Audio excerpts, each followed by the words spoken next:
manajer ingatkan Bonge agar tak start syndrome. Sebut tanpa viewers, dia bukan apa-apa. Mulai dikenal masyarakat luas, sahabat ingatkan Bonge untuk tak lupa. Eka Satria Saputra alias Bonge dikenal dengan konten viralnya di Citayam Fashion Week. Nama Bonge saat ini menjadi viral di kalangan anak muda. Willy Salim selaku manajer mengingatkan supaya tidak start syndrome. Start syndrome merupakan kondisi di mana seseorang merasa dirinya sangat sempurna. Namun pada dasarnya Bonge memiliki sikap rendah hati dan ramah. Banyak yang bilang wajah Bonge mirip dengan komedian Sule. Saat ini, Bonge sudah menjadi artis terkenal.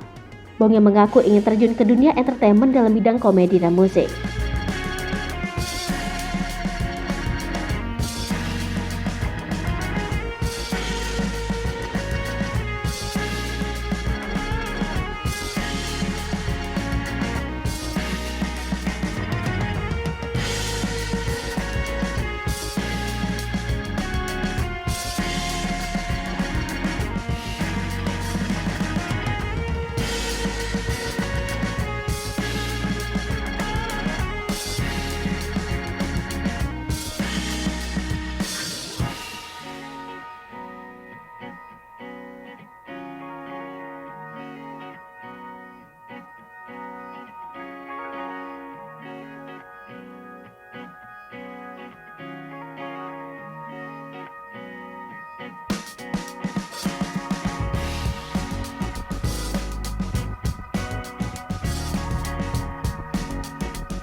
Hai pemirsa Sri Popo TV, jangan lupa komen, like, dan subscribe, serta tonton terus berita-berita terupdate lainnya ya.